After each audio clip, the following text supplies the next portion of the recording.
I hear you're going home today. I sure am. How does that make you feel? Happy and nervous. Where to, sir? Oh, Route 1. We don't go that far, sir. Take me as far as you go. I'll walk the rest of the way.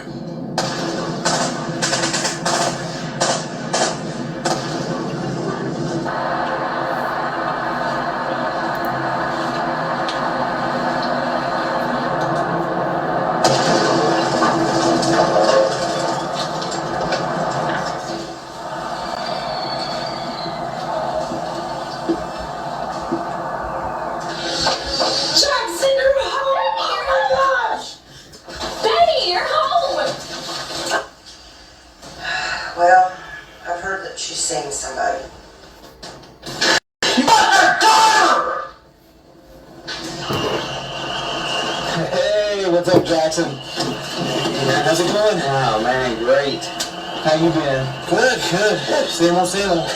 I didn't tell us you were coming in town. Surprise everybody. How'd you know I was back? All time newspaper, Yeah. Hey, nothing ever changes. Let's go have fun. Let's do that. So much of that. You gotta be kidding me. I come here every weekend and I don't get a hug like that.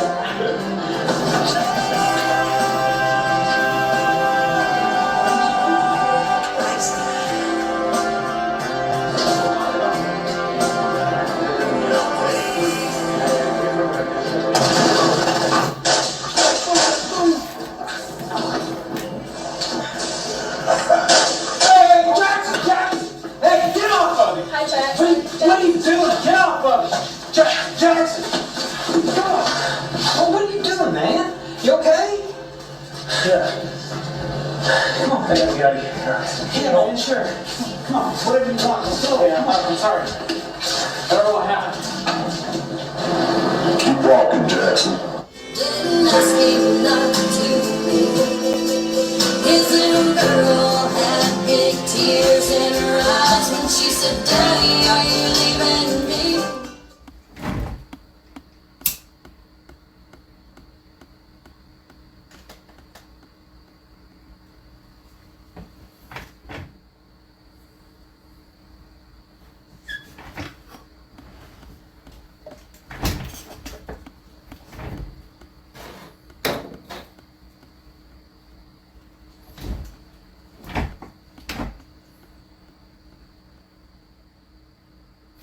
Good evening and welcome to another episode of the Indie Film Network. I am Devin J. Williams, and tonight we're focusing on the craft and business of acting with a conversation designed to provide practical insights for performers at any stage of their careers. Our guest tonight is Bill Houskeeper, who recently premiered his film Void in Idaho and appears in the newly released Runaway Emotions. Bill's career path offers valuable lessons about building a sustainable acting career through consistent work and versatility. Tonight's conversation will explore the techniques, challenges, and opportunities actors encounter in independent productions, with specific examples from Bill's experiences that others can apply to their own work. First, I'll share a brief overview of Bill's background and recent projects. Then, after a short break, we'll welcome him for a conversation focused on the practical aspects of character development, working effectively on independent productions, and building a career without major industry connections. Our goal is to provide actionable insights, so whether you're an actor, filmmaker, or simply interested in the craft, I hope you'll find value in the specific techniques and approaches we'll discuss tonight. Before we bring Bill on, let me provide some context for tonight's conversation. Bill Houskeeper grew up in Price, Utah, where his father worked as a coal miner and his mother ran the local United Way. This working class background has informed much of his approach to character development. His formal training includes a double major in acting, directing, and technical design at Mesa State College, studying under equity actor Peter Ivanov and Broadway designer David M. Cox. This technical foundation has proven valuable throughout his career and speaks to the importance of understanding production from multiple perspectives. Bill's recent work includes two father characters that demonstrate his versatility.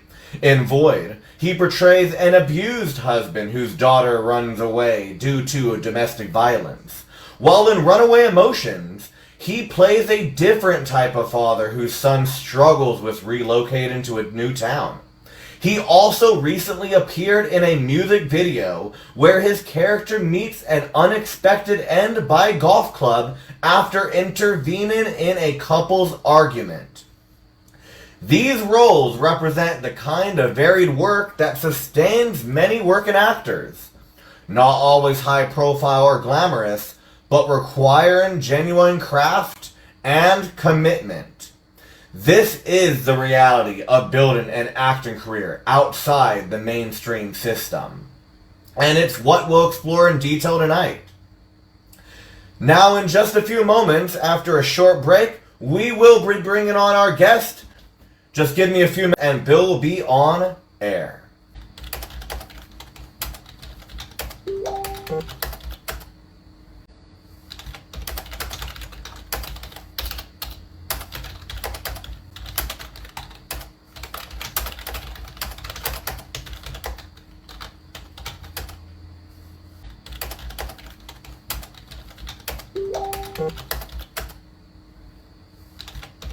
And we're back. Joining me now is actor Bill Houskeeper. Bill, welcome to the show, and thanks for being here. Yeah. Thanks again, man, for having me. Yeah, let's jump right in with a focus on your work that might help other actors watching tonight. I want to be, first and foremost, I want to be mindful that you may have limitations on what you can share about certain projects. So please feel free to discuss only what you're comfortable and permitted to talk about. Within those boundaries, I'd love to explore the insights you've gained that could benefit others in the industry. Sure. Is there anything you'd like to start with, like some background or anything that might, that might be prevalent for the conversation ahead? Yeah, so just to give a little more of a background on myself, I am a working actor. I'm filming quite a bit, which I feel very fortunate to do. A lot of the stuff that I get on my own. I do have a couple of agents and some managers and stuff who are helping me, but I would say the majority of my work I'm getting on my own. Just recently wrapped a music video. I think they put out a little bit of some of it, but I don't know if it's actually been officially released to the public yet. Okay. I've got a movie filming this summer, but I have signed an NDA, so I can't really talk too much about that one at the moment. But I want people to walk away from this interview with some perspective that this industry is not as impossible as everybody makes it out to be. If you have a goal, you can reach it. It's not impossible if you really have the work ethic, the drive, the focus, and the ambition to see it through. Awesome. That's exactly why we're doing these things. We want people to walk away with that. So your recent roles in Void and Runaway Emotions both involve playing fathers, but in very different circumstances. What specific techniques do you use to create two distinct characters rather than just playing yourself in different situations?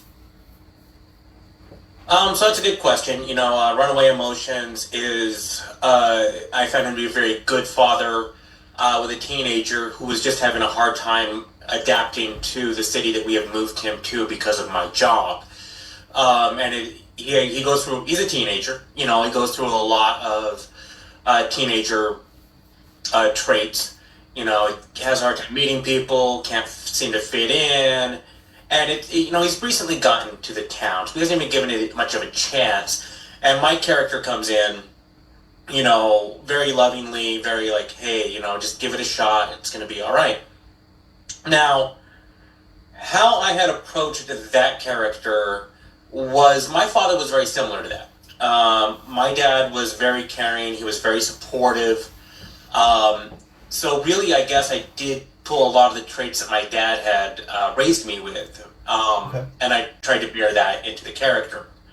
The other character is very abused. The wife abuses him actually, and it's like, and our kid is also a teenager at the time, having a hard time with it, and watching all of the abuse that's happening.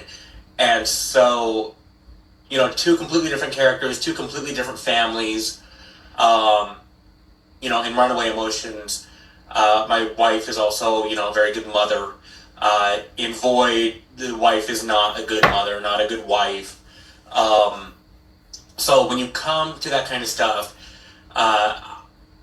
it's like you look at what's happening, with friends that you've had in the past who have had those kinds of relationships, or maybe even movies you've seen where you've seen those kinds of, relationships have taken place.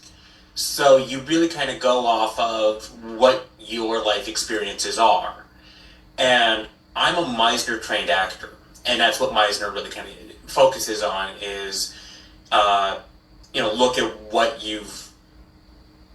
do you have to offer that character that is you, because that's who you are. You're bringing your story. You said it was called Meisner? Yeah, Sanford Meisner. It's one of the leading techniques in the country.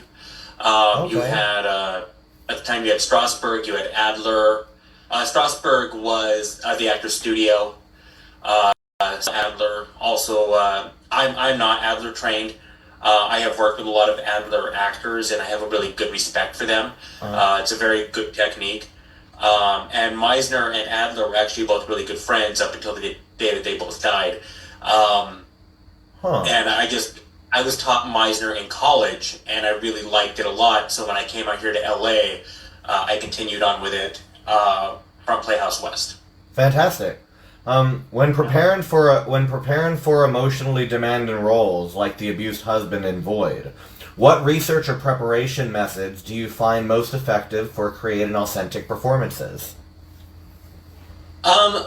It's really about the script analysis. Okay. And that's one of the, between your script analysis and your character analysis, that is going to be probably the most important things you do as an actor. It's not memorizing a line, just not trying to figure out if you want to be happy or sad, or if you want to be angry. Let the emotions come from the other person. Okay. Whatever the person gives you, that's what you are. If the other person in the scene says something and you're supposed to be just completely pissed off, but they make you laugh. The reason is because it's called naturalism. Naturalism for a reason. You want to be natural. And on a film and television, it's easier, it's like, because if you laugh and they don't like it, they'll take that stuff out in the editing room. So don't worry about if you mess up your line or if you sneeze or whatever. Just basically call it back and, just start the sentence over again. Don't just end it. Give a pause, start over, and continue on. If the director wants to say cut, he'll say cut, and then you can start from the beginning. But to answer your question, you really want to take a look and just study what the script is doing, what it's saying, and how are you trying to create a character out of paper, out of the script. All right, good deal. Now, when many actors struggle with the technical aspects of filmmaking, how has your background in technical design improved your performances or made you more valuable on set? It's like a lot of the people who have done film and television, they're definitely light years ahead of where I am when it comes to that. I don't know film and television lighting, but what I will say is when I was doing lighting back in college and stuff, I was surprised to see how I was able to learn timing from doing lighting. Anybody out there who has ever done any kind of live event lighting, like ballets or concerts or what have you, it's like you want to have a lighting cue go when this happens. And anybody who goes and sees a musical or a ballet, watch the lighting. And whenever there is a crescendo or whenever there's like a special, excuse me, a special kind of, how do I say this, emotion that needs to be felt on the stage and passed over to the audience, you'll watch the lighting go at that time. And that's what we would call timing. Comedic timing is the exact same thing. When you're doing comedy, comedy is really about timing. I would also say that with any other movie or film or play as well. But I mean, timing in comedy is probably, arguably, the peak of the mountain is timing. Because if you can nail that comedic moment with either the pause or the quickness that needs to happen to make that joke land, you've got to know the timing. So I would say that when I was doing lighting, that would have been the biggest asset I had learned. That's excellent advice. So now, independent productions often move really quickly with limited rehearsal time. What specific preparation do you do before arriving on set to ensure you're ready to deliver on day one? Well, the main thing is you have to know the character. That's it. Think about a test that you have taken where you knew all the answers. Maybe you were given the test, maybe it was a weird situation, and you were given the test a day or two before the test was taken. And you had all the answers. You knew everything. You knew what to study, what was coming, and you walk into the class and the teacher hands you the exact same test that you've had in your possession for the past 2 or 3 days. You know everything on that test. You can take that test in your sleep. It doesn't matter what's going on. You're in and out of that test in 5 minutes. And you pass it. But then you also had that test where you didn't study. Maybe it was a pop quiz. And now you're stressing and you're sweating. That's it. That's the secret. Is you have to know the character. So detailed and so well. So there was a role I was playing. And I did it in high school. Okay. And I was lucky enough to get an audition with an agent up in Salt Lake.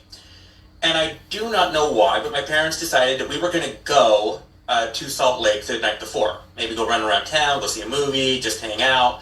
And the next morning we would walk into the agent's office at about 10 a.m. if I remember right. Okay. I don't talk in my sleep. But I remember giving that scene, I remember dreaming that scene and giving it in my sleep. And my mom and dad were in the next bed over because it was a hotel. She gets up and she wakes me up and she goes, "You were just giving your monologue in your sleep." That's crazy. That is crazy. Wow. And I've done that like maybe once or twice, but I have characters so well. That is a true story. That's a literal story that did happen. The agency was called Elite, which is now long gone out of Salt Lake. But again, if you know the character, that's the secret. That's it. Don't worry about the lines. And I say that with the utmost respect to all the writers who are going to comment on that saying, "Hey, what are we, chopped liver?" You're not chopped liver. Not at all. You are highly respected. You guys are the ones who are the magic people. You totally are. You have written this thing. I cannot write. To save my life, I will never be a writer. In order to create a character, you have to create, or in order to be a writer, you have to create X amount of characters. And every single character is different. They all have their quirks or their cadence of how they speak. Yeah. And it's like, that is not easy. To write something and then hand it over to your friend where you've written 40 characters and say, "Here, read this." And like, "Oh, that's really great," but every single character sounds like you. Yeah. So writing is so important, and I do have a big respect for them. So when I say, don't worry so much about the writing, it's not meant offensively. It is a tandem operation. We have to work with each other. Yeah. You know, it's like, look at the script. Okay, I like this script. Can my character do this with it? I'm seeing what he's doing. Yeah. But is that the character? if I do this, it might punch it up just a little bit. Yeah. And if the idea is good, that's great. And then if the writer's like, yeah, that's fine, you take it to the director. You're like, hey, look. Or you might even go to the director first. It's whoever you feel maybe most comfortable with, and it's going to be one of those situations you're going to have to choose at the time that you are in it. Do I talk with the writer? Do I talk with the producer? Do I talk with the director? Maybe it's even costumes. You know, it's like I've had the exact same thing where I'm like, I'm supposed to be coming in, in a bathrobe. It's nighttime. And I'm like, it's kind of nice, but really the guy would be coming home in a suit. Because of this line over here, half page down on the next page, he says something. Or another actor in the scene says something. Mm-hmm. And it's like, oh, well, I need to be in a tie. Yeah. Do I need to be in a tie? Maybe I need to be in a tie. Does a tie work? And start to script over again as your analysis and be like, yeah, this guy's not in a bathrobe. This guy's in a full-on suit. And then you walk over to the director and you show him your script analysis and the step-by-steps, and you're like, I love what you got going on here, but I think we might be missing the mark a little bit. And then hopefully the director feels comfortable with you, and he's like, yeah, I see what you're saying, I get it, but here is why we cannot do that. Okay. And then if the director, and if you're like, oh, I never thought about it like that, the director does have a better point of view. Or the wardrobe, or makeup, or whoever it may be. Yeah. All right. Okay. So now in your music video appearance, you had to communicate a lot in a limited screen time before your character's unexpected death. What approaches do you use for making an impact in smaller roles? It's so incredibly cliche to say that there are no small parts. And it's 100% true. If you're playing a small part, feel fortunate about that. And here's why. You can nail your character so much easier with a small part. Because you don't have an entire script to go through the emotional range of every single scene. Mm-hmm. Like when I did A Soldier's Secret, the entire time, it's like I'm either a soldier or I'm crying or I'm drugged or drunk. Soldier's Secret was one of my favorite characters I've ever played because there is such a roller coaster of emotions happening in that guy. And it was just 2 weeks of nothing but crying. And that's fun because you get so much material to work with. So that's a win. That's awesome. That's amazing. But if you're giving a small character, you're not giving much, so you get focused like a magnifying glass on just that 2 or 3 or 5 page cameo.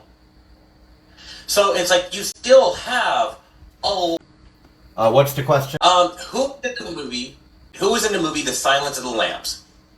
Anthony Hopkins was one of them. Okay, let's stop right there. You said Anthony Hopkins. Most people, when they get asked that question, it's either Jodie Foster or Anthony Hopkins. You nailed it. You're right. Yeah. That's correct. Anthony Hopkins. Yeah. And a lot of people say Anthony Hopkins, and that's true. Anthony Hopkins is barely in that movie. I think he's in it for like 17 minutes or 14 minutes. The guy is not in it, but his character is so powerful. Mm-hmm. So it's like people are like, oh, this guy's the leading guy in a film.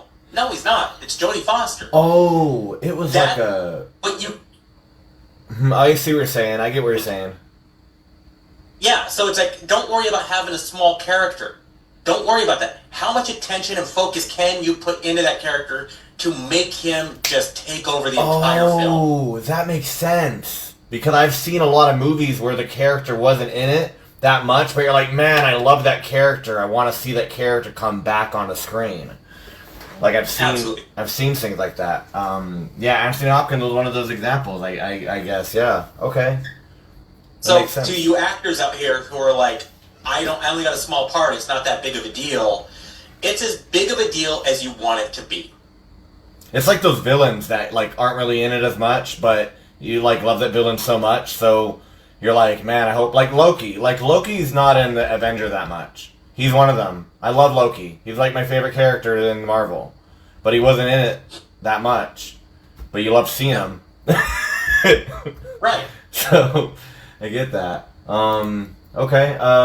So having worked across different production scales, what adjustments do actors need to make when transitioning between larger and smaller budget projects? It's not so much the budget, it's the personalities that you will come across. Okay. You need to be able to roll with the punches, be easygoing.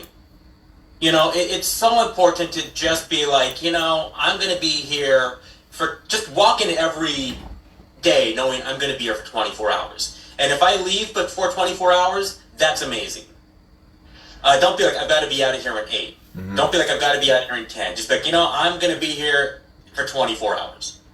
And I go into every production like that. And there have been many times where I've gotten called back for another film from the same director or producer, being like, we just loved working with you. You know, it's like, we waited till the end of it. We wanted to shoot your shot 12 hours ago, but here we are filming now at midnight because we fell behind. You know, but we really liked working with you. You were patient, you were nice, you were kind, you never cared. You just sat back in a corner with your script and a cup of coffee and didn't say a word, and now we want to work with you again. That kind of stuff happens. The main key to making it in this industry is your connections. Yeah. That's why everybody wants an agent, that's why everybody wants a manager, or a publicist. And keep in mind, PR, publicist, is one of the most, I feel, one of the most overlooked departments in an actor's entourage. And what you're paying these people for is their connections. These guys have all the connections. They have Steven Spielberg on speed dial. Mm-hmm. That's why you have them in your inner circle. You don't have Spielberg's number. Yeah. They do. They have all the casting people. Yeah. They have all the producers. They have lunch at the Soho House with each other. It's like they all know each other. And that's what you're trying to get these people. Now, if you're still kind of starting out, or if you're in the indie market, or whatever it is you're doing, you can be your own agent. You can go to these red carpet events. You can be networking. You know, it's like you might not be getting Spielberg on speed dial, but you might be getting somebody who's going to be Spielberg in 3 or 4 years making a movie right now. One person leads to another. What's that? I said one person leads to another. You get one networking, and you get another networking, and it just goes up from there. That's exactly what it is. It's a domino effect, and any actor who is like, I am just going to get an agent and just sit back and wait for the phone to ring, you're doing yourself a big injustice, and I think that you run the risk of even putting yourself even more behind. Yeah. Than you ever were. I mean, get out there, network. Yeah. You know, it's like you don't know who you're going to meet. You can't wait for the perfect opportunity. You have to keep going and getting new opportunities. You just have to keep going and getting them. That's what I've learned. I've gotten to a point where it's like I used to try to actually be a perfectionist when it came to opportunities. You know what I mean? Like everything had to be perfect before I did this or that. But that's not the case at all. It's really just, you know, continuously keeping that momentum going. And, you know, then you just get consistent and then it becomes a habit. That's what I've learned. Yeah, and that's right. But, so many actors feel typecast or limited by how they're perceived. How have you managed to secure diverse roles rather than play in the same character repeatedly?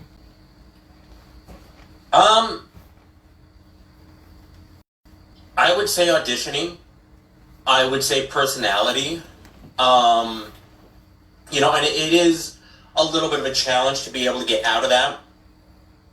But at the same time, know who you are. Know your brand. I'm going to be playing cops. That's what I play. I'm going to be playing dads. That's what I play. You know, so, and that's perfectly fine with me. You know, I'm going to be playing a lot of the best friend. It's all about, again, the connections. It's about who can you meet and who's willing to give you a chance to get out of what they've seen you in. Yeah. You know, Daniel Radcliffe is Harry Potter. He will always be Harry Potter. He's not going to be anything but Harry Potter. And he's like, I get it. I'm Harry Potter. And while I'm grateful for being Harry Potter, I want people to know that I am no longer a kid. And so he went out and he did Equus on Broadway. And a lot of people were mad because he's not Harry Potter in Equus, for those of you who know the show.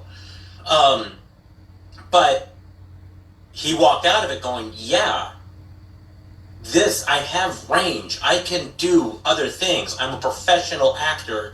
I just got lucky when I was a kid. I have talent. I want to expand on my craft and my career and show you guys that I can do whatever you guys need me to do. I'm an actor. Any full-on is an actor. Yeah. Good. All right. When you receive a script, what specific elements do you look for to understand your character beyond just their dialogue? So I try to make it a mission or a goal to read the script 100 times. That's my goal. I want to read the script 100 times, if not more. All right. The first time I read the script, I just read it. Just like you read a book or a novel, you just read it. You're not doing any notes, you're not memorizing any lines, you're not looking at props, you're not looking at anything. You're just reading the script. Then you read it again. And that's when, because you already know how it ends now. You already know the story. Mm-hmm. The second time, you're going to start looking at, excuse me, who is this character? Who am I playing? What's his relationship to all these people? Yeah. And again, you've already read it once, so you know where it's going. So now you spend a little more time. You know, maybe you'll read the same page a few times, try to get an understanding, see where it's going. Your third time, that's when you're breaking out your pencil. That's the first time you break out your pencil and your highlighter, and you're like, okay, let's not look at my character or just my character. Now we start looking at other characters. Why are they doing what they're doing? What is their goals? What is their tactics? What is it they want to do? And how is it, are they manipulating my character? Am I manipulating theirs? What are we doing? What is this dance that we are doing? And that's how I approach the first initial stages of the script. Huh. That's great advice. Now, working with different directors requires adaptability. What questions do you ask at the beginning of a project to understand their vision and expectations? I would like to see something. Now, I'll work with new directors as well. Everybody gets to start somewhere, and that's fine. If you are a director who has done something in the past or a producer, I would love to see some of your stuff. It's like everybody is different. Michael Mann and Spielberg and Clint Eastwood are all amazing directors. And every single one, or Quentin Tarantino, one of the most sidelined, a brilliant director who his technique stands out from everybody else. Yeah, I love Quentin. So it's like you want to see okay, where are you coming from and how can I put this character that I am analyzing to be your type of film. Yeah. And like I said, Spielberg's going to come in and he's going to direct Pulp Fiction. And it's going to be amazing because the script is just too good not to be. Mm-hmm. And it's going to be great. And Spielberg's going to do awesome with it. But it's going to be completely different from Quentin Tarantino. It's completely different from what we've seen because Spielberg's directing, dinosaurs. Yeah. And the way he takes his imagination is awesome. Quentin Tarantino in Pulp Fiction was a little bit more gritty than running dinosaurs. Yeah. Both are great. Obviously, both are great. They're both in the top 100 films of all time. But their style is different, and you need, as an actor, you need to find out and try to adapt to them. It's not their job to adapt to you. It's your job to adapt to them. It is their vision. You're becoming that vision. You're becoming part of their vision. Yeah. Yeah. Yeah. And again, you should be able to feel comfortable with your team, with your directing, DP, your costumer, your lighting, and be like, hey, look, this is kind of where I'm seeing this character. What do you think? Yeah, I mean, because even like your DP, your director of photography, these guys usually have a really good idea of directing. Yeah. They also direct on the sidelines. Mm-hmm. Direct a DP who I really, really, really enjoy is Jimmy Moreau. He's an amazing director of photography. I believe he won his first Oscar for Titanic. He won his second one for Crash. He's the camera guy, or he's the head director of photography for Horizon with Kevin Costner. His shots are just gorgeous. I mean, beautiful. But, I mean, he's also a director. Yeah. He directed South Bend, the TV show. He's directed Longmire. It's like, so your DP is somebody that you should be able to kind of feel like, hey, got an idea. And your DP will also usually be very, very, very knowledgeable when it comes to lighting. Because he has to light for camera. And then your lighting team will also go off of their grips and stuff and their people. Okay, good deal. So now, Acton Awards often recognize particular qualities and performances. What specific elements of your award-winning work do you think connected most strongly with judges?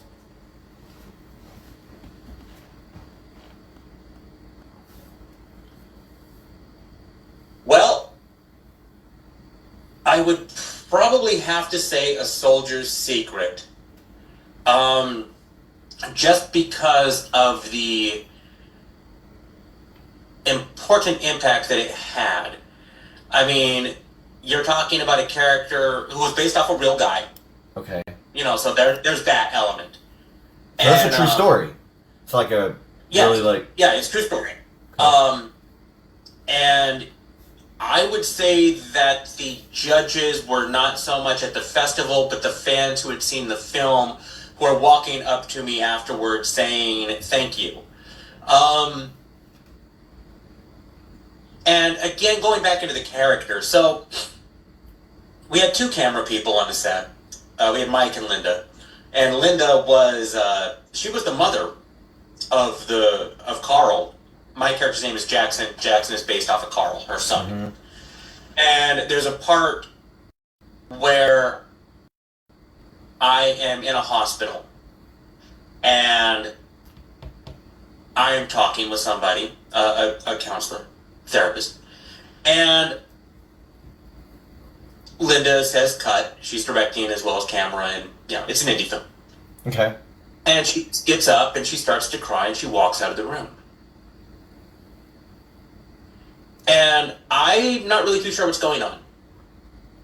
Now, her other cameraman, Mike, he's known Linda for decades. Okay. He knows Carl. He watched Carl grow up. And I'm just kind of sitting there and not really too sure what to do or to say. Are we going to go back again? And Mike just comes over and he sits down. He goes, how'd you know? And I said, how'd I know what? And he goes, that thing you did. And I'm like, I have no idea what you're talking about right now. I have no clue what you're talking about. Huh. And he goes, your hand. I was like, I didn't even pay attention to my hand. I don't know what you're talking about. And he goes, your hand. It was moving. Your fingers.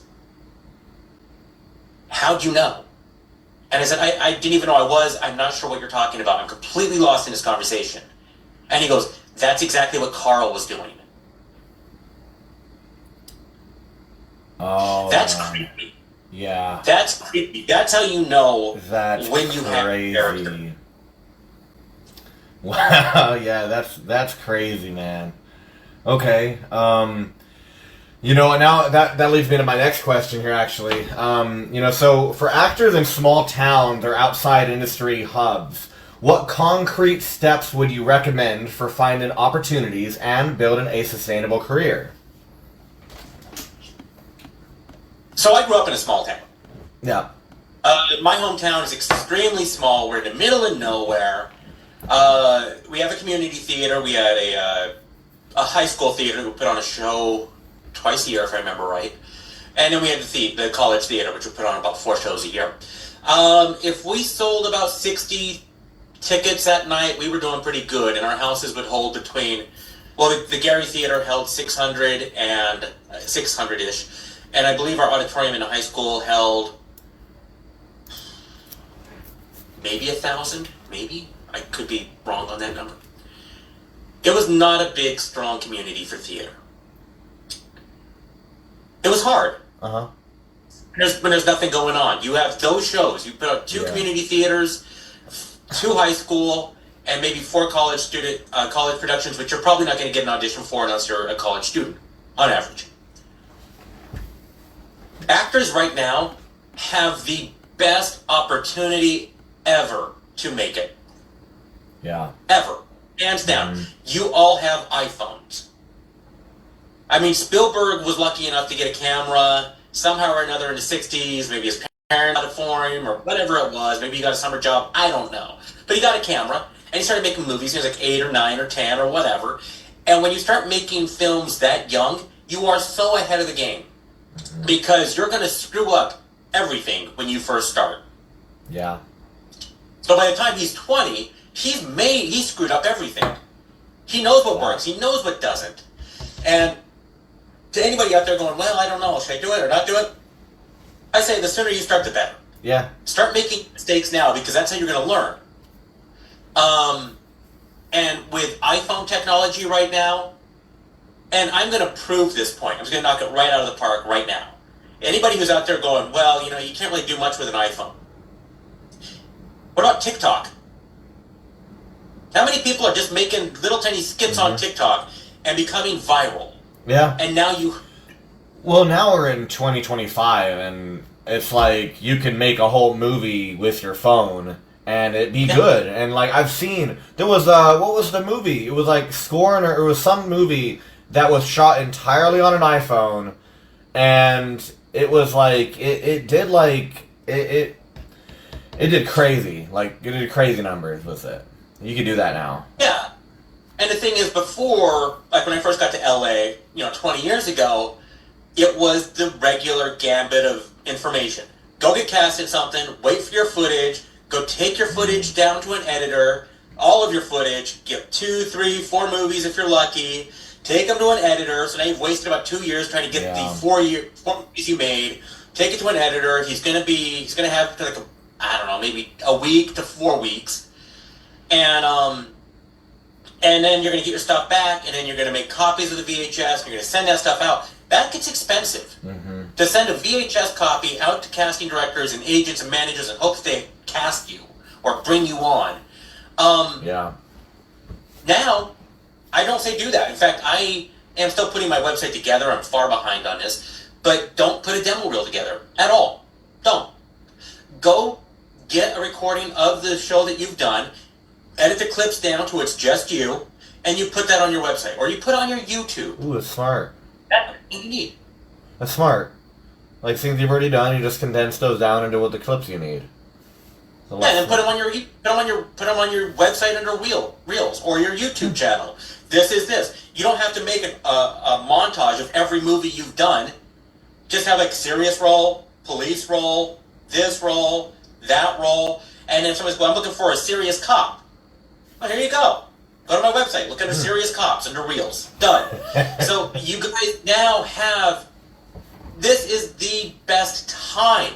And again, when I first got to LA, I might be wrong, but I really think I'm right. There were 5 studios when I first got to LA. And if I'm wrong, correct me if I'm wrong, but I believe it was Paramount, Universal, DreamWorks, Disney, and Sony. Maybe Fox. I might be missing Fox. And that's it. That's what you got. That's your studios. That's making your multi-million-dollar budgets. That's where you go. You go see a movie on a Friday night, that's who put it out. Now who do we have? We've got Amazon, Hulu, Vudu, Tubi. Oh, man. All these distribution networks. Yeah. There's a lot of them. There's too many to count, too many to remember. There's too many to count now. And that's why I'm saying this is the best time. Yeah. And, it's like I would also say if you have an idea that's brilliant, but you don't have the budget, film it. Put it out there, get it on YouTube, because if it's poor quality, but it's awesome, somebody will step in and be like, we need to make this bigger. We need to give you the actual tools that you need to make this big. And if you doubt me on that, I'm going to knock this one out of the park as well. South Park. Yeah. Started off as a Christmas card.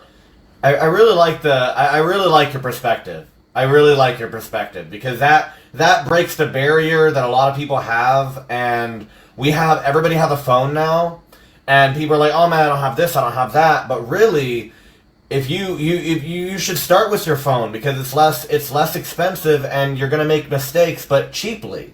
You'll make cheaper mistakes. So if you started investing in everything, yeah. Yeah, and one thing too is, okay, I want $20 million. I need $200 million. I need millions upon millions. I need a mountain of $1 million to make this movie. What can you do with 100 to make this movie? 1,000, 2,000. Instead of millions, what can you do? The thing I love about the indie market is they don't have a lot of money. And you don't need a lot of money. If you're creative, creativity will replace money. Yeah. If you don't got money, be creative. If you don't got creativity, I wish you the best of luck, all the luck to get. Look, Disney's putting out a lot of crap right now, and they're spending millions of dollars to do it. So that right there is your evidence. I mean, but what was the? Oh, I know I'm going to be wrong. I'm really, really wrong. I'm sorry with the name of the movie and probably the budget, but I think it was Paranormal Activity. I'm really sorry if I'm wrong, but it was like a $15,000 film. No, actually, I think you're right. I heard that. No, you might be right about that, actually, because I remember Paranormal Activity, yeah, they were one of the smaller budgets to start, and then they made millions and millions from that. They made a franchise. Yeah. Same with Saw. One franchise out of that. Saw is another one. Their first one was like super low budget, small budget, and then they went on and making millions and millions and 10, 11 plus movies, which I love the Saw franchise. They're fun. No. And then Blair Witch is another classic example. Blair Witch is right there, yeah. Was The Conjuring one of those? Seems a lot of horror movies are doing that. I wouldn't doubt it. I wouldn't put it past it. A lot of horror movies are doing that. The guy I actually am interviewing Scott Hansen tomorrow, and I know he did the Possession Experiment back in 2015, and I don't remember the whole numbers, but I think it was like a $50,000 budget or whatever, and then that thing did like over $1 million or something. Like it went overseas. It did like crazy 7-figure, I think. From his, and he's just a indie filmmaker. He's created this horrorverse, but he's been doing incredible things that we're doing. So he's doing $1 million productions, crazy now. So, but yeah. Anything else to finish with before I go into the next question? Yeah, actually, Terrifier. Terrifier 3. We got the Joker, and Joaquin Phoenix, who's an amazing actor. Joker is one of the best characters probably ever written of all time. He's definitely in the top list. And you've got the Joker, which did phenomenal. The Joker one. Yeah. But Joker 2, whether you like it or not like it, did not do nearly as good as Terrifier 3 for whatever reason. Terrifier 3 has a much lower budget than Joker. Definitely hits a indie world, I think. Yeah. And it blew up way bigger than the Joker. The guy who created Art the Clown and Terrifier was like, I don't know how we're beating one of the biggest franchises on the planet right now. So you can make it. The game's changing. The game is changing because of social media. It's because of social media. It's literally this. It's leveling the playing field. It's leveling the playing field with Hollywood now. But beyond that I can go on for that one. But yeah. So the next thing I got here is when When approaching emotionally challenging scenes, do you have specific techniques for accessing those feelings while maintaining professional boundaries? Yes. I use a thing called sense memory, which a lot of actors will use. It's where you dig in, again, just kind of go back into your past to find something that makes you sad. Okay. So you basically just use your, again, own personal experiences to create the character. Sense memory, I like that. That's an actual technique. Actor that you. Oh yeah, I wish I could say that I created sense memory. I wish I could say I trademarked that name. There are going to be a million professional and non-professional actors at every level, from like high school and junior high to like William Shatner, probably like just coming at me going, "No, that is not yours. Nope. You did not come up with that." I will take credit for it, but I will also call it out. That's too big to say. Hey, that's a good technique to mention on here. So many actors struggle with managing the business aspects of their career. What organizational systems have worked well for you? I really want to have an amazing answer to that question, but unfortunately, I think it's a system where I'm failing miserably.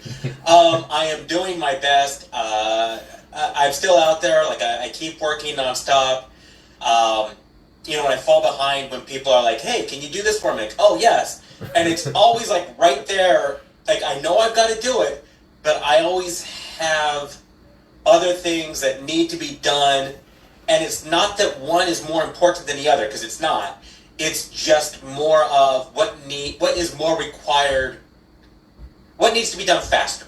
Yeah. And that's it. I would love to tell you that I'm a completely organized actor.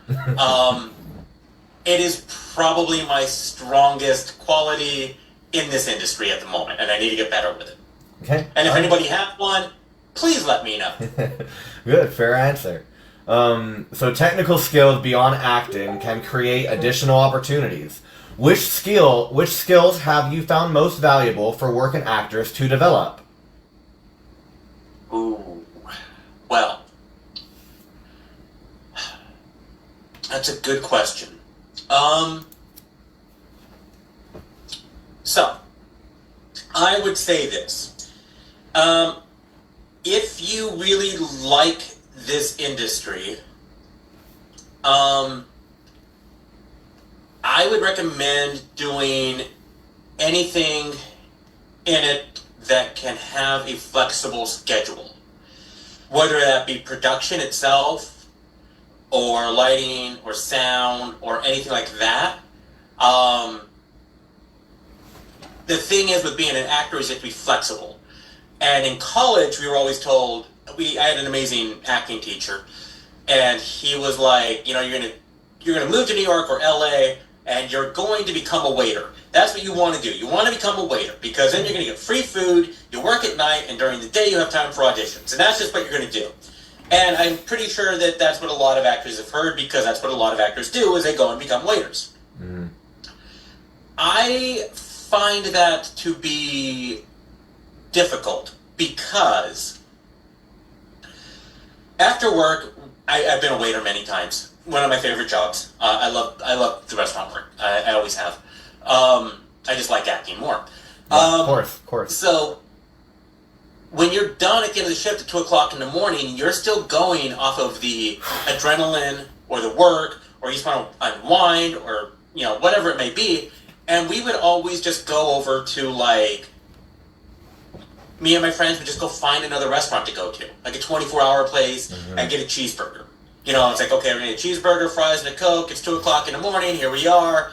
And we got to do it all again tomorrow. We got to be back here at 5. And you go to bed, and it's now like 6 o'clock in the morning. So now you're going to go to sleep. So you go to sleep, and you're going to wake up at like 1 or 2 o'clock in the afternoon. Right when you got to start your shift again. And you got to start your shift again, and well, what about the audition? Yeah. Now, also, too, one bad thing about them was that was the in-person auditions. You had to drive, get in your car, get a shower, get cleaned up, get presentable, get your script, get memorized, drive through LA traffic, probably pass the building that you're looking for as you're looking for it, flip back around, get caught up in traffic again, try to find parking, run to the office you got to go to the audition at, sign in, sit down, and then there's like 45 people who look just like you. And so that, you know, it was difficult doing that. Now, everything's online. Or probably 95% of the stuff is online. So now you can actually just kind of, you know, get out of bed, get a shower, pull up your script. It's more convenient. Coffee, get over, you're done. It's more convenient. So it might be easier now. Doesn't really answer your question, though, of what would you do as far as an occupation. I would say find something that gives you the time and the finances to be able to do that job well, but still be able to give you the freedom to pursue your career and your dream. You know, I really liked what you said, though. Actually, no, what you said, it did answer my question, because I relate to the service industry more than you know. I remember back whenever I got to Georgia and I was trying to do a lot of stuff for the film industry myself. Like, I was doing a lot of background work, and I was trying to figure out how to get into the acting stuff. I was serving the whole time I was doing that. So I totally understand what you mean. And the time constraints, you know, like literally going to work at 5, being there until 2 a.m. It was at Buffalo Wild Wings. And like leaving there, you know, trying to get booked for things. Like I got booked for a Spider-Man role, just a background thing. I was a cop. But yeah, no, I mean, I don't have as much a scope as you, but I was attempting it in the early time when I was in Georgia. But I get what you're saying, though. That was a very good thing, because I think that honestly waiting is its own skill set, because then you get to learn about people while you're there. You know. I mean, waiting tables is you're completely right. It's a good way to study people, their behaviors.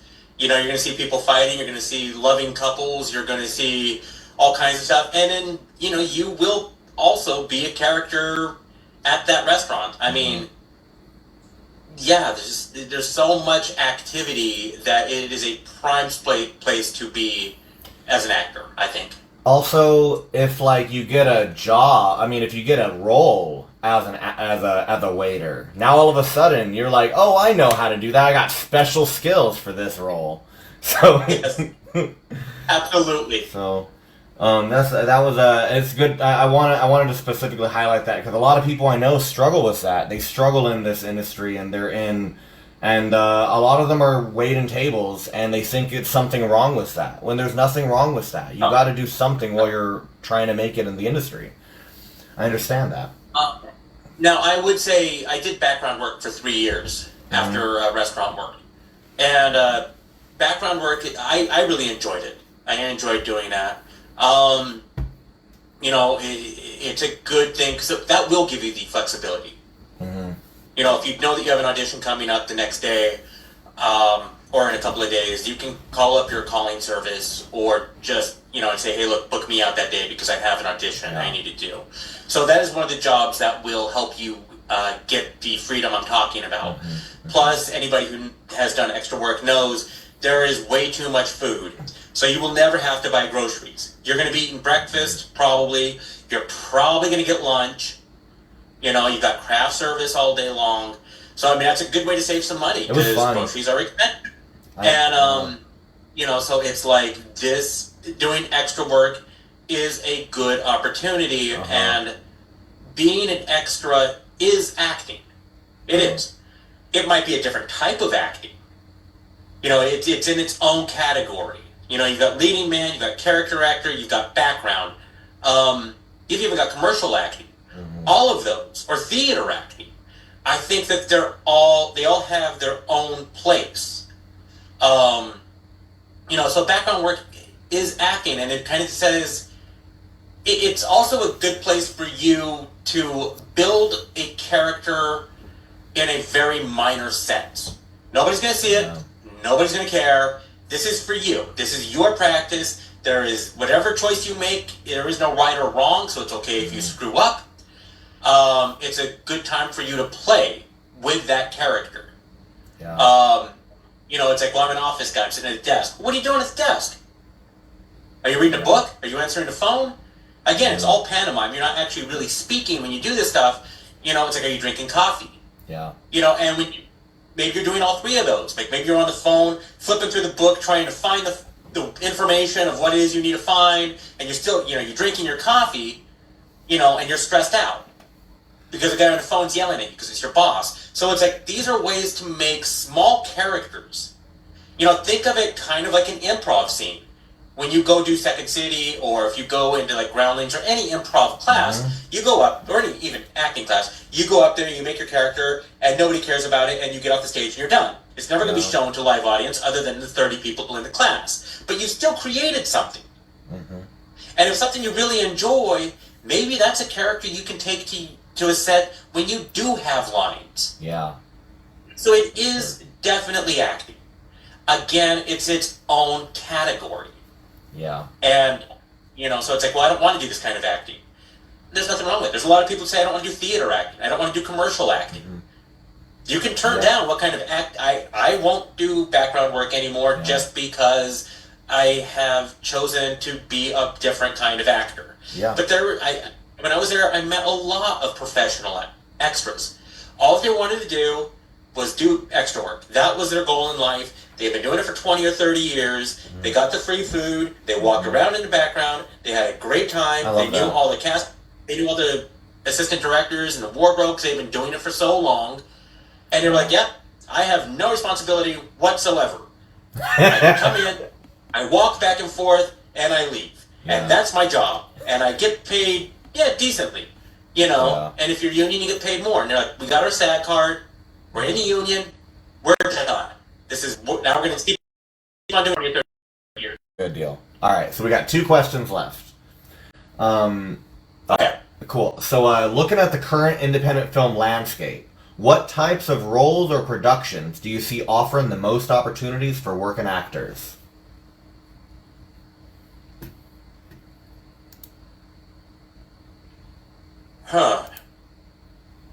I would still say creative scripts. I would say the stuff that is very clever, very witty, very well written. Those are the best ones. And I think that's going to come out of some guy sitting in a basement right now. Yeah. I think that somebody new is going to come out and be like, I've got what it takes. You know, and don't be discouraged if people are like, oh, I don't like your project. That just means they don't like the project. If somebody comes up and says, hey, this script is no good, that's fine. It's no good to them. Move on to the next person on your list. Yeah. Don't get it, you know, don't take it to heart. They just don't like your script. Keep going. Okay, well, I got told 40 times today, welcome to the life of an artist, because that's just kind of what we go through. And that's okay. That's all right. You're not looking for 100 people to like the script. You're looking for one person to like it. You're looking for one right person to like it. Yeah. And I think that's where a lot of creative opportunities are going to come. Again, with being mixed in with all of the studios that we were just talking about, we get the Hulu, the Amazon Prime. Yeah. I mean, everybody's got a streaming service now, so it's like you have much more opportunity. Just be creative. Okay. The creative people will do that. All right, that actually ties in with the last question I have here. I was gonna say, you know, before we wrap up, what specific piece of advice would you give to actors who are feeling discouraged about building a career outside major entertainment centers? And I want to highlight that because I feel like discouragement is very prevalent in the industry. Doubt is very high in the industry a lot of the time, and I feel like people need some guidance from people like yourself with some very strong advice to finalize this. What do you think? So, I know and that's going to happen, and it's okay to feel that way. You're allowed to feel that. You're not allowed to accept it. You're allowed to be like, I'm not making it, this isn't moving fast enough, I'm doing something wrong. That's fine. But don't accept it. Continue on. You can make it. You just haven't shown your stuff to the right people yet. That's the only problem. You don't have the connections, you don't have the contacts. And you'll make them. Just go out and get them. Well, where do we get them from? How do we do that? Anywhere you possibly can. Meet as many people as you can. I believe it was Taylor Swift. So, like her manager says, "What do you want to be?" She goes, "I want to be a millionaire." And he says, "Well, get ready to meet 1 million people." You know, one thing. Whenever you feel bad, here's what I would do. Whenever you feel bad and you feel like I'm not going to make it, this is not hard. This is not easy to find. So spend an afternoon or whatever, or just if you find a video or an article, somehow or another, like email yourself the link, click the link, save the link, do whatever you got to do for that article. But go and find the people who are famous, who were just about ready to get turned down. Now, so we all know Married with Children. Al Bundy, Ed O'Neill.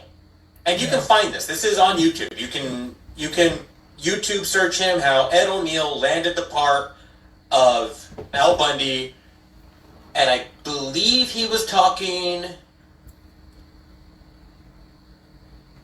might have been Craig Ferguson, but it might have been Conan. I don't remember. I do apologize. Okay. It's irrelevant.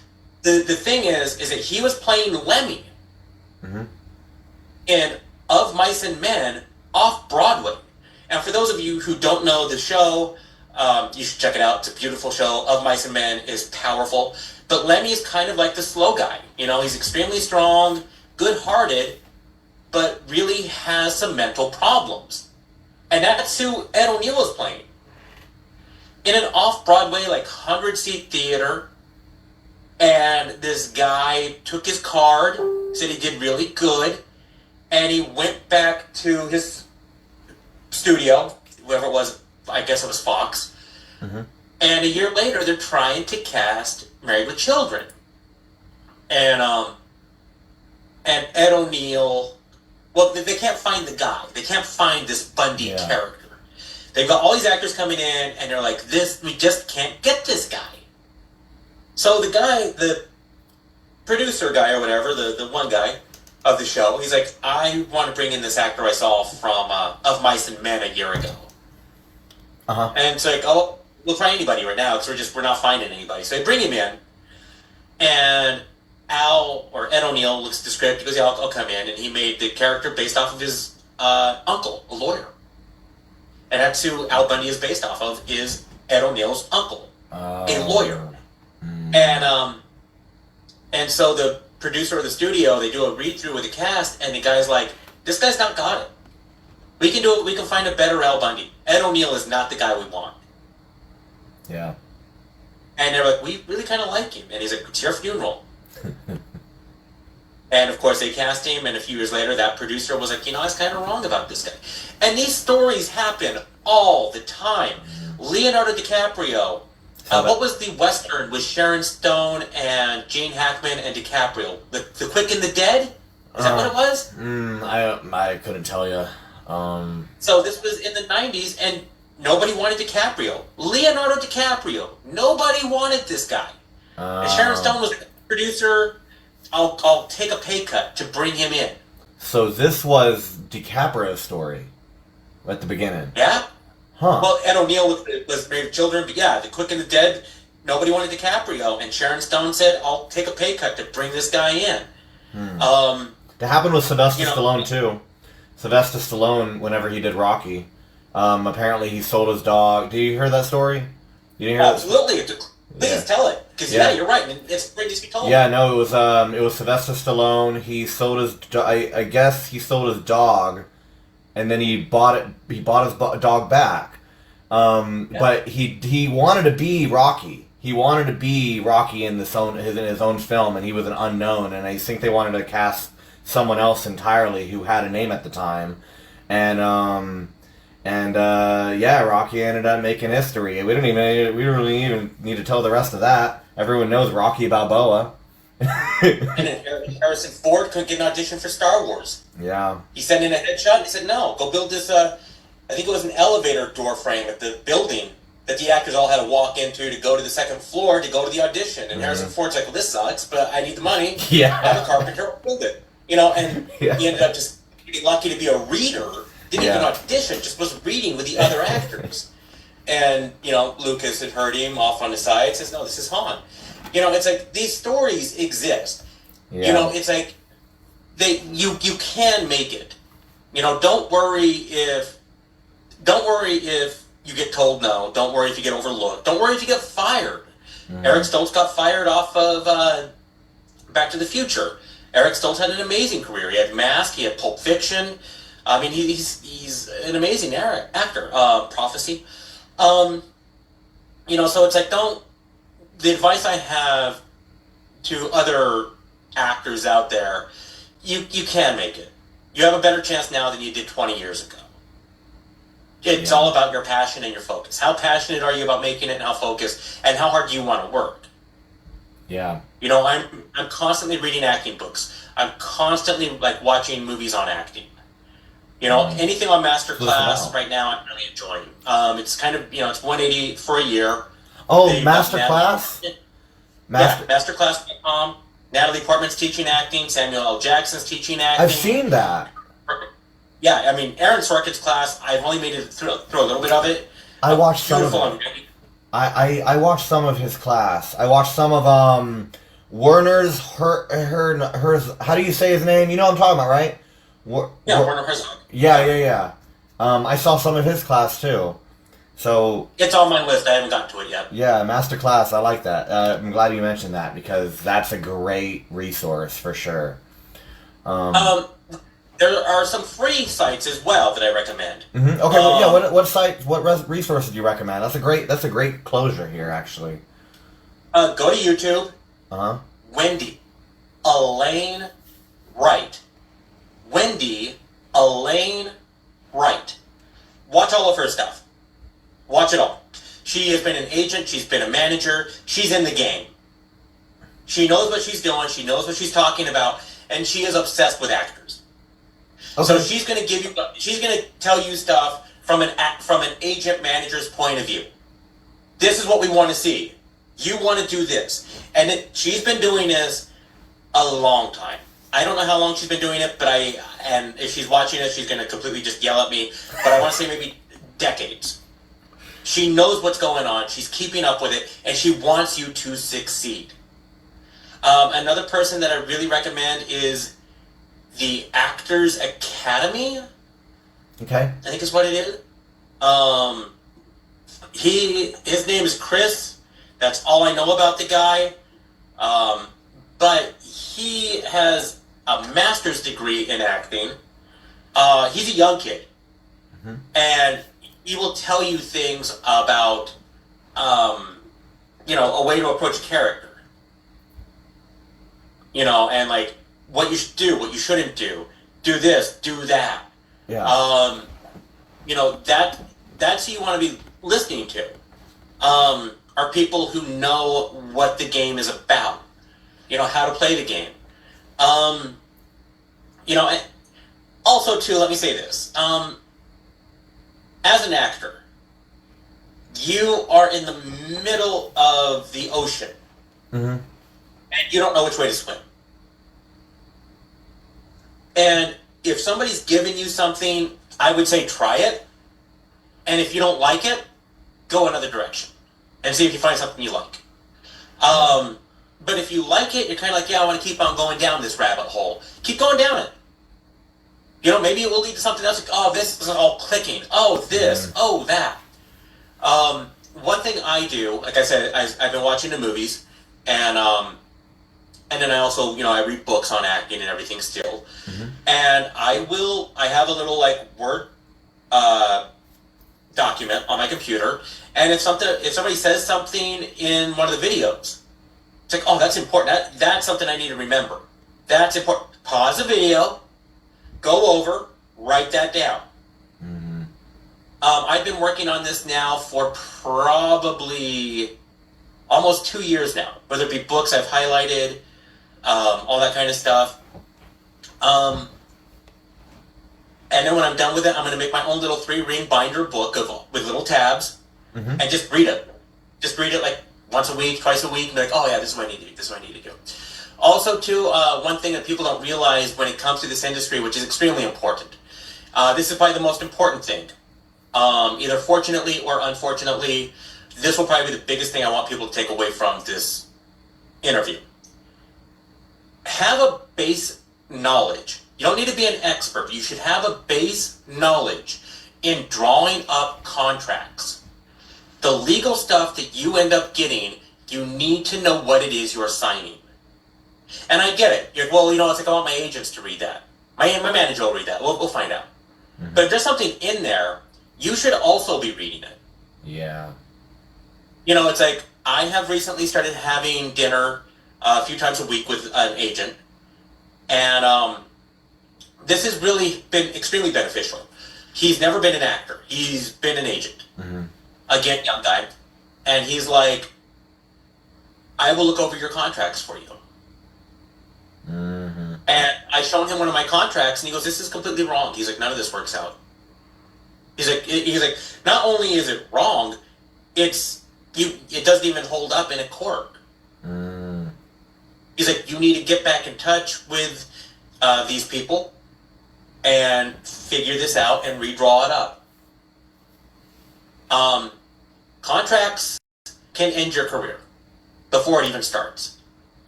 Will Smith had signed with a guy named Dana. The story's in his book, and I'm sure it's probably online somewhere. But Dana had signed Will Smith and Jeff, and it turned out that Quincy Jones was trying to find him. And I guess it was his manager, this manager, kept on just blowing off Quincy Jones. Wow. And Will Smith and Jeff had no idea that this was going on. And when they found out, they were like, we need the Quincy Jones. Yeah. This is the biggest name in Hollywood. He's trying to call us. We need to call this guy. Oh my And the God. manager's like, no. And so Jeff had a friend, James, and James was studying law. Uh-huh. And he goes, let's take a look at the contract. And he's like, but right now you have a contract. You can't do nothing. You can't call Quincy. You have a contract. So basically you're screwed. There's nothing you can do. He's like, let me deal with this.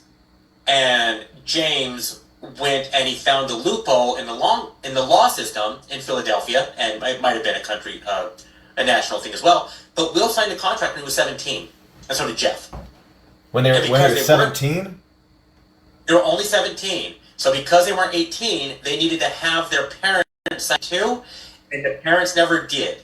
So it was an illegal contract, and they were able to break it, and they hired James to draw up and go contact Quincy, and that's how Will Smith got on the Fresh Prince of Bel-Air. It's all in the book. When Will Smith talks about the industry in his biography, anybody who reads the book, pay attention. I heard that story. It's a story. very way to learn how he made it from nothing to something. Man, that's crazy. I think I did hear that story, actually. That's, wow. Well, I really appreciate you sharing these insights, Bill, and we appreciate your willingness to discuss both the creative and practical aspects of your work. This was fun. I had a great time. Always enjoyed talking with you, Devin. Yeah, it was amazing, man. And for those interested in following Bill's projects, information about Void and Runaway Emotions, we will be posting them on the Indie Film Network's official Facebook page and our website at ifilmnetwork.com. Thanks again, Bill. We'll chat again soon, man. Thank you. I'm looking forward to it. Appreciate it. Take care. Have a good night. You too. Thank you. Bye, everybody. All right. Bye-bye. That was Bill Houskeeper sharing concrete insights about the craft and business of acting. What makes conversations like this valuable is their focus on the reality of building a sustainable acting career rather than perpetuating unrealistic expectations. The techniques, approaches, and mindsets Bill discussed apply whether you're working in Idaho or Los Angeles, on micro-budget projects or larger productions. We'll be back tomorrow with another conversation about independent filmmaking or created in 2025 and beyond. If you haven't yet, subscribe to our YouTube channel where we post these episodes and share some of the technology we're developing to support indie creators. There's something valuable in bringing together voices from across the creative spectrum to share knowledge that helps everyone improve their craft. Until then, this is Devin J. Williams thanking you for watching. Good night, everyone.